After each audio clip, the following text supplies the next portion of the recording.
Alors, je suis arrivé dans le monde du rugby via la fac de sport, parce que j'étais en STAPS après mon bac, et j'ai rencontré Karl Janik, qui m'a initié au rugby et qui m'a proposé d'arrêter le handball et de venir jouer au rugby avec lui. Et donc, il m'a recruté pour l'équipe universitaire, et après, je suis allé jouer pour le RCR à l'époque, donc à Rouen.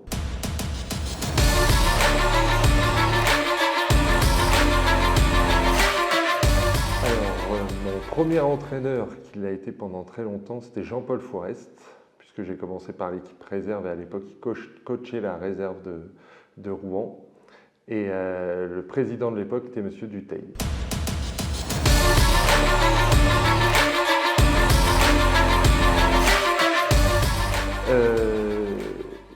Très bon, très bon. Je me rappelle de mon tout premier match où Karl justement m'a donné un maillot et m'a dit tiens, t'es deuxième ligne. Donc je situais à peu près où situait le deuxième ligne et je lui ai dit oui mais quand même, la semaine dernière je faisais du handball, là je fais du rugby. Comment ça se passe? Il me dit c'est très simple, je t'ai mis deuxième ligne parce que les règles de deuxième ligne c'est que tu as le droit de faire tout ce que tu veux tant que l'arbitre ne le voit pas. Et donc c'est comme ça que j'ai appris les règles du rugby.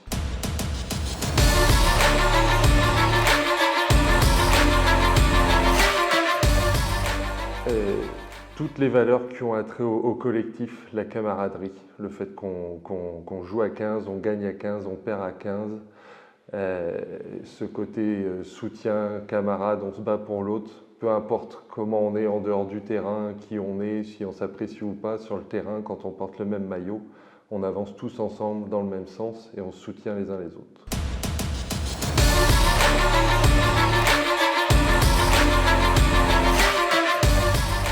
Oui, énormément. J'étais pas forcément très extraverti. Ça m'a aidé un peu à m'ouvrir, à m'affirmer. J'avais pas forcément conscience de mes capacités athlétiques notamment, et ça m'a fait me rendre compte que j'étais capable d'avancer, de faire des choses que je ne soupçonnais pas. Et puis, encore une fois, l'ouverture vers les autres, un peu enfermé sur moi. Là, au rugby, comme je dis, la camaraderie. Vous êtes un groupe de 30, 40 joueurs, il faut parler, il faut s'affirmer. Donc oui, m'affirmer et faire devenir un homme, tout simplement.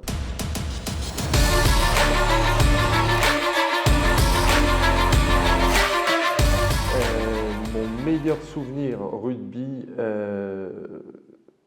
ça s'est passé à la fac, le match où je ne joue pas la finale, mais on fait un tournoi et on est champion de France universitaire. Ça se passait à Grenoble et on a joué contre Clermont à l'époque. C'était vraiment un week-end, c'était vraiment quelque chose à vivre, même en tant que réserviste. Et le plus douloureux, mon dernier match, c'est de la douleur physique contre Suresnes à Mermoz, où j'ai une énorme blessure, un énorme traumatisme au genou qui fait que je dois arrêter le rugby derrière et que j'ai jamais pu me rétablir véritablement. Donc ça reste mon souvenir le plus douloureux.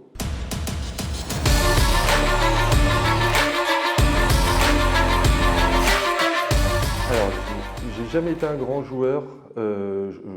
J'étais un joueur de niveau très basique. Par contre, j'ai eu la chance de jouer avec beaucoup de très grands joueurs. Grégory Boully, Marius Tinkou, pour les plus illustres, mais après d'autres joueurs de grande classe au niveau amateur, Vincent et Pierre Leroy, Alban Lepluard. Mais celui que je garde un souvenir, parce que c'était magnifique de le regarder jouer, j'ai vu l'arrivée de Christian González, le numéro 10 en provenance du Chili. Et je me souviendrai toute ma vie être sur le bord du terrain et regarder à son premier match et se retrouver face au poteau, demander la balle pour un drop. La défense monte sur lui, fin de drop pied droit, il se décale, drop pied gauche. J'avais jamais vu ça et je ne l'ai pas revu beaucoup sur un terrain de rugby derrière.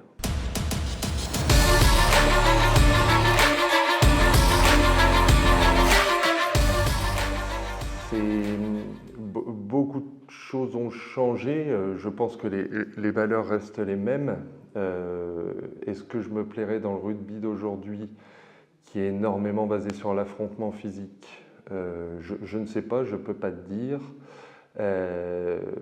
C'est vrai que ces grands contournements, ces grandes envolées me manquent un peu, même si elles ont tendance petit à petit à revenir, notamment avec ce qu'ils appellent maintenant les offloads, je crois qu'on appelait nous une récupération de balles. On commence à voir revenir ces grandes envolées, puis ces passes, ces retours intérieurs, ces choses comme ça qui avaient tendance un peu à disparaître. Donc voilà, mais effectivement c'est quand même un sport où les physiques se normalisent. Ça me dérange un peu. Moi j'aimais bien le rugby, le fait qu'il y avait de la place pour tout le monde, les petits, les grands, les minces, les gros.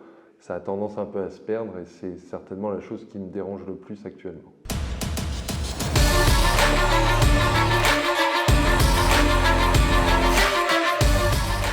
Les valeurs essentielles, l'humilité, ça c'est la première valeur. Si vous n'êtes pas humble sur un terrain de rugby, il va vous arriver des bricoles.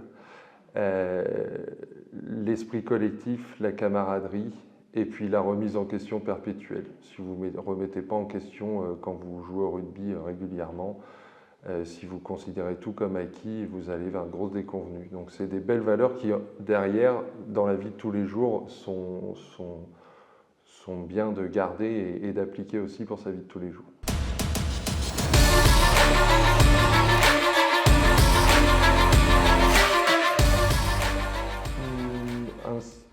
Un sport de combat, mais entre camarades.